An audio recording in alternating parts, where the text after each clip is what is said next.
To autumn by John Keats. ये बहुत ही famous odd है जो कि जॉन कीट्स ने लिखी थी। किसके लिए लिखी थी? ऑटम सीजन के लिए। ओड का मतलब होता है रिटर्न समथिंग फॉर अप्रिशिएशन, यानी कि ode is returning for the appreciation of something और glorifying something. In this ode, he does not address autumn directly. In this ode, we have 3 stanzas. In first stanza, he describes autumn as a friend of sun.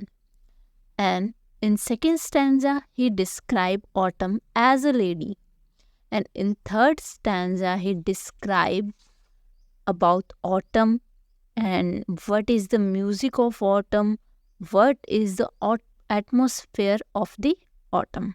Season of mist and mellow fruitfulness, close bosom friend of the maturing sun, conspiring with him how to load and bless with fruit the vines that round the thatch eaves run, to band with apples the most cottage tree, and fill all fruit with ripeness to the core, to swell the gourd and plump the hazel shells with a sweet kernel to set budding more, and still more later flowers for the bees until they think warm days will never cease, for summer has overbrimmed their clammy shell.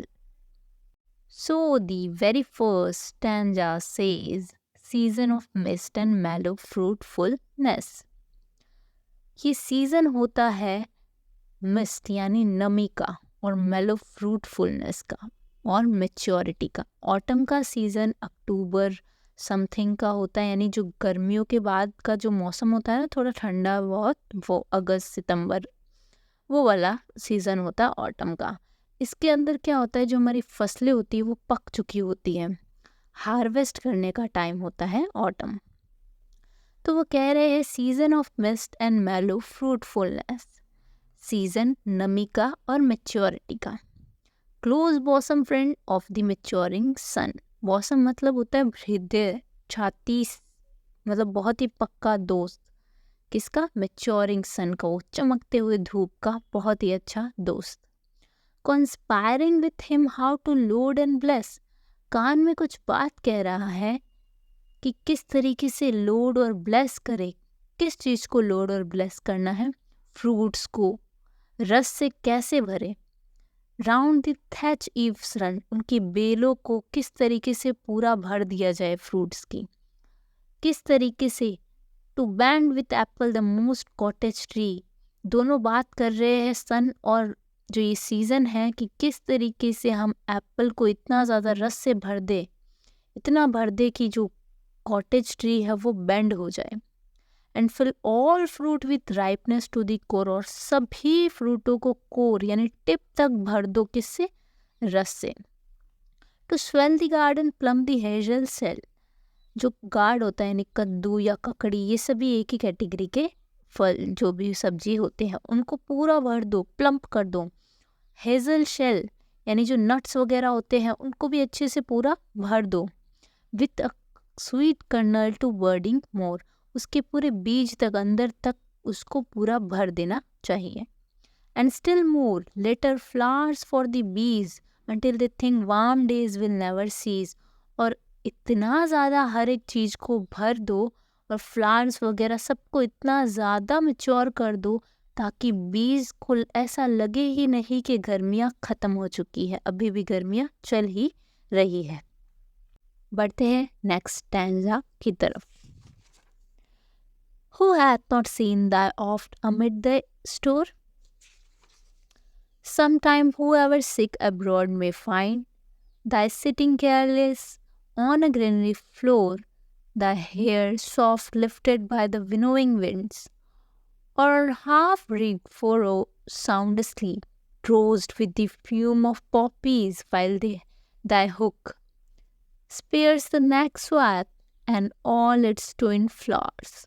And sometime like a greener thou dost keep, study thy leaden head across a brook, or by a cider press with a patient look, thou watches the last oozing hours by hours. Who hath not seen thy oft amid thy store, sometime whoever sick abroad may find. वो कहते हैं किसने notice नहीं किया autumn से प्यारे से season को, जिसके अंदर हम अपनी जो फसलें हैं काट कर एक तरफ स्टोर कर लेते हैं। हमने वहाँ देखा है एक लेडी है जो केयरलेस बैठी रहती है, उसके बाल बहुत सॉफ्ट हैं और इस तरीके से लिफ्ट हो रहे हैं, हवा के साथ जेंटली सेपरेट हो रहे हैं, जैसे ग्रेन्स में से कचरा हवा के साथ सेपरेट होता जाता है। ऑन और on a half ripped furrow sound asleep, और वो लेडी जो पंक्तियाँ होती है ना जो खेतों में हम फसल काटते हैं तो सबके अलग अलग ऐसी लाइनें होती है, जिसको वो अपनी अपनी लाइनें वो करता है, तो वो आधा कटा हुआ जो फसल है उसको काट रही है और एकदम से उसे नींद आना शुरू हो जाती है। उसे नींद क्यों आती है? कि वो ड्रोज्ड, आधी सोई हुई अवस्था में वो सो इसलिए जाती है कि वहाँ पर जो फ्यूम ऑफ पॉपीज़, अफीम की खेती हो रही है, तो वहाँ की जो महक है उसकी वजह से उसको नींद आ रही है। तो आगे वे कहते हैं while thy hook spare the next swath and all its twin flower, वो फसल को काट रही है और उसको नींद आ जाती है, जो उसका हुक होता है, जो दराती होती है, वो अगली लाइन में गिर जाती है और वो वहाँ पर ही सो जाती है। इतनी बात वो कहते हैं। Sorry. And some time like a gleaner thou dost की, और कभी कभी वो क्या करती है, सारी जो फसलें उसको कलेक्ट करके एकदम कलेक्ट कर लेती है और फिर घर को आती है। कभी कभी वो साइडर प्रेस यानी एक मशीन होती है जिसके अंदर हम जो पके हुए फल होते हैं ना, जो जिनमें ज़्यादा रस नहीं होता, उनको रखते हैं, फिर वो साइडर प्रेस से वो क्या कहते हैं उसको, प्रेस होता है तो वो रस निकलता है। तो वो देखती है किस तरीके से वो लेडी पेशेंटली उसको देख रही है कि एक एक बूंद किस तरीके से गिरती जा रही है। Now we have the third stanza of the ode. So it start from where are the songs of spring? Hey, where are they? Think not about of them. Thou hast thy music too. While barred clouds bloom the soft dying day and touch the stubborn plains with the rosy hue.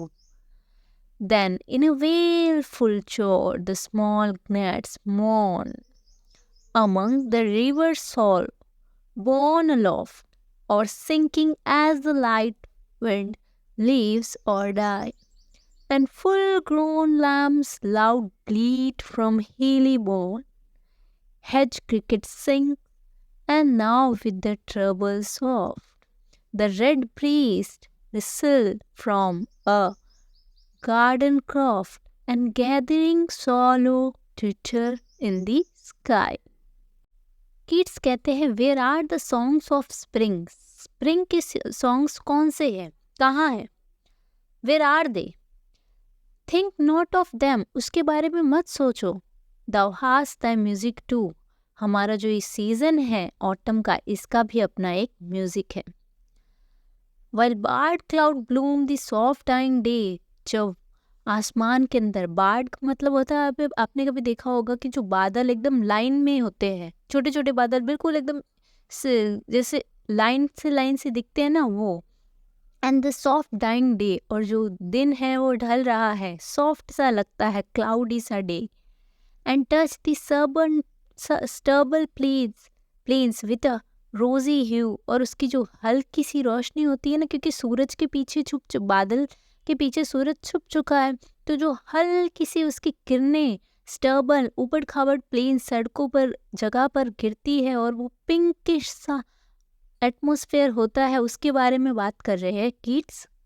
Then in अ वेलफुल चोर the small gnats mourn, आपने कभी सुना होगा जो रात में शाम में जो झिंगुर होते हैं, वो उनकी आवाज़ें आती है, हमें पता नहीं चलता ये कहाँ से आवाज़ आ रही है, तो इसमें वो बता रहे कि वो मौन कर रहे हैं, शोक में है, वो दुखी है, क्योंकि ये जो छोटे छोटे बर्ड्स होते हैं ना, हवा के साथ कब इतने लाइट होते हैं कि इनको खुद नहीं पता कि हवा के साथ ये बहकर जिंदा बच भी पाएंगे या नहीं, या मर जाएंगे। And full grown lambs loud bleat from a hilly bourn, और दूर जो माउंटेन है या कहीं पर भी जो फुल ग्रोन लैम्प्स है वो चिल्ला रहे हैं। Hedge cricket sing and now with the troubles of, जो ग्रास हॉपर्स होते हैं, क्रिकेट्स होते हैं, वो गाना गा रहे हैं बहुत ही ज़्यादा ट्रबल सॉफ्ट आवाज़ में। The redbreast whistle from a garden croft, और आपने देखा होगा कि यहाँ पर इसने रेड ब्रीस्ट विसल के बारे में बात किया। एक बर्ड होती है रेड कलर की, ब्लैक कलर की, वो विंटर के टाइम पे आती है। तो यहाँ पर कीट्स बताना चाहते हैं कि किस तरीके से ऑटम अब ख़त्म होने वाला है और विंटर सीजन आने वाला है, क्योंकि ये जो बर्ड है सिग्निफाई कर रही है कि विंटर आने वाला है। आपने देखी होगी छोटी सी प्यारी सी बर्ड होती है रेड कलर की। एंड द एंड, वो कहते हैं, and gathering sorrow Twitter in the sky. Sorrow होती है मतलब बर्ड्स होती है बहुत सारी। स्पैरो और सॉलोज अलग अलग है। स्पैरोज मतलब छोटी छोटी चिड़िया, सॉलोज में हर तरह की बर्ड्स आती है। तो ये कहते हैं एंड द एंड, हम आसमान में बहुत सारी क्या देख रहे हैं, बर्ड्स को देख रहे हैं जो इकट्ठी हो रखी है और कहीं जा रही है। वो कहाँ जा रही है? उनका ये कहना है कि अब ठंड आने वाली है, तो वो अपने घर की ओर साउथ की तरफ फिर से जा रही है। और यहाँ पर जॉन कीट्स अपने ग्रेटेस्ट ऑड को ख़त्म करता है। होप सो आपको पसंद आई होगी। अगर आपको कोई भी डाउट है तो आप कमेंट कर सकते हैं, और नेक्स्ट आपको कौन सी पोएम समझनी है आप कमेंट कर सकते हैं। थैंक यू फॉर वॉचिंग, और सब्सक्राइब करना ना भूलें। Bye bye.